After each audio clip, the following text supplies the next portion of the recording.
ఏ ఊరండి అది? శివాలయంలో బుగ్గ రామేశ్వరం. ఆ గ్రామంలో మనం ఓహో అదే అక్కడ ఆలయంలో మనం పౌర్ణమి రోజు చక్కగా తెలుసుకున్నాము. అక్కడికి చాలామంది ఇందులో ఉన్న వాళ్ళు వచ్చారు. మరి ఇప్పుడు మనం శ్వాస గురించి, మెడిటేషన్ గురించి, భగవద్గీత గురించి తెలుసుకుందాం. మనం ఏ స్థితిలో ఉన్నామో మనకి ఇప్పుడే అర్థమవుతుంది. ఎందుకంటే మనకి ఏమీ తెలియదు అన్నది మనకు తెలుస్తలేదు. మనకు అన్నీ తెలుసు అనుకుంటున్నాం. మన జీవితంలోకి అసలు ఒక ఆవుకి ఏం తినాలో తెలుసండి, ఒక పులికి ఏం తినాలో తెలుసు, దానికి ఏం కావాలో ఆ రెండింటికి తెలుసు. అన్ని జీవులకు అన్నీ తెలుసు ఏం కావాలో, కేవలం మానవునికే తెలుస్తలేదు ఏం కావాలో. ఏది చూపించినా నాకే కావాలి అంటాం కదండి. అది తినేదైనా యూజ్ చేసుకునేదైనా నాకే కావాలి. కానీ మనకేం కావాలి అసలు అన్నది మన జీవితంలో మరి ఎవరు చెప్తారంటే ఒక సద్గురువు చెప్తారండి.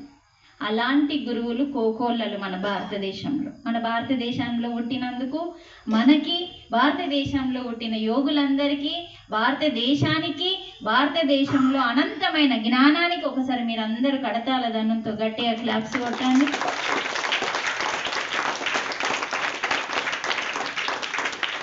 ఓకే మాస్టర్స్, ఈరోజు చాలా చక్కటి, మనకి ఎప్పుడైతే మంచి జరుగుతుందో అదంతా మంచేనండి.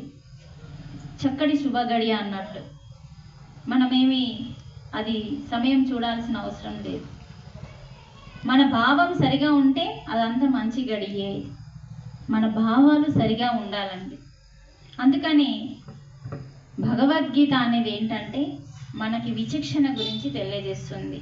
రైట్ ఆర్ రాంగ్, ఏది రైటు ఏది రాంగ్, ఎలా ఉండాలి ఎలా ఉండకూడదు, ఏం తినాలి ఏం తినకూడదు, ఎలా మాట్లాడాలి ఎలా మాట్లాడకూడదు, ఇవన్నీ వివరించేది ఎవరు అంటే మన అసలైన గ్రంథం. మనల్ని, మానవుణ్ణి, రాక్షస గుణాలతో ఉన్న మానవుణ్ణి మనిషిగా మార్చేది,